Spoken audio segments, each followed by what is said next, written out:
So look, economics ultimately is a way of thinking. It's a rigorous framework that enables you to consider all the various costs and benefits, as well as stakeholders, as you grapple towards a solution. So my name's David Orsmond, and I'm a professor here of economics at the Macquarie Business School. I'm actually relatively new to university, having been here for only about 3 years or so, having had a 30-year career working in public policy, in particular at the Reserve Bank, the IMF, and the Department of the Prime Minister and Cabinet down in Canberra. So economics is about the subject of choice, how we make good choices given the constraints we face, how we use the price mechanism coming out of demand and supply in order to allocate our scarce resources, particularly our scarce labour resources, how we use the incentives of profit in order to encourage firms to be innovative, which lifts our standard of living over time. When you come to study economics, or frankly most disciplines as well, you're really grappling with three particular aspects.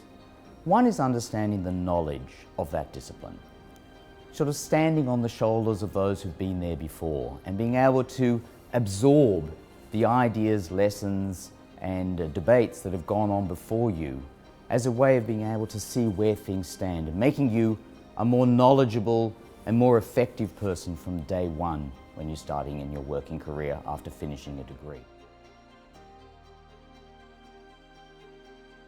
But you're also picking up two other critical aspects as well. One of them is the skills.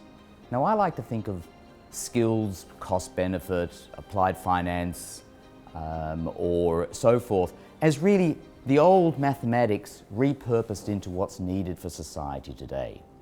Those are things that take a bit of working at. They're not easy, but anything worth knowing is probably not easy as well. And so economics has its own sets of skills, be that econometrics or cost benefit as I mentioned before, and is able to train people in these skills so that they're then again able to use them as a way of seeing a problem, applying it into that sort of modern way of mathematics and then coming out with where the answers seem to lie.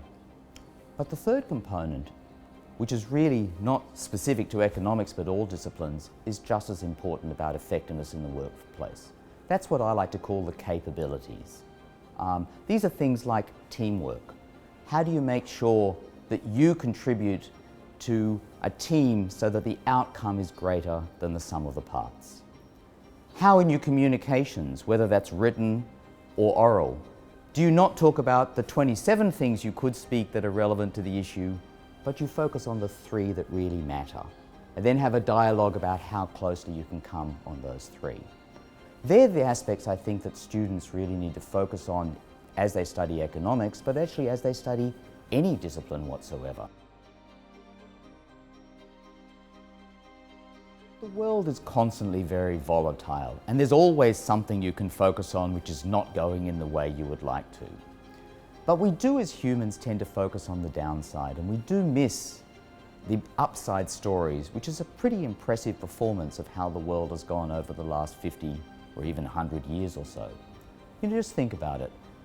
Abject poverty, where I mean the number of people in the world who are living on less than $500 a year, has absolutely plummeted over the last 50 years, from rates of over 50% of the world's population down to less than 10% now. Economies are growing in almost every country of the world, which means people's standards of living are improving. And of course, we've had the growth in diversity so that people can live life in the way that they want to, and the more connectedness that's come from the technology and from the capability of actually, communicating with all people around the world and so forth. These are really good stories that are there, and so I think it's important just to pause and stop and reflect that within all of these challenges and issues, there's this underlying march of progress as well, which is lifting everyone around the world, although of course at a different pace. Now that doesn't mean that we don't have some problems and challenges. And of course in Australia we have the short-term issues of inflation, as well as the need for a budget consolidation, the medium-term issues of lifting our productivity over time, and not even got into the longer-term issues like the ageing of the population or the climate change challenge. But the good thing about these challenges is that, as difficult as they all are, we have the knowledge and the skills to be able to start to think through what we should do best do on those. You know, to some extent, people think that the future is uncertain and that therefore we just don't know what's going to play out. And that's not really true.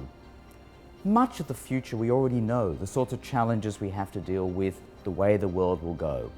Some of the biggest uncertainties are actually deciding today what we're going to do about those challenges.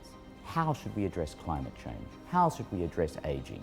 How should we lift productivity within the Australian economy? They're the big questions and uncertainties, but those are issues that are within our purview today, because it's today that we need to start making decisions on those aspects to set us up for a bright and inclusive future.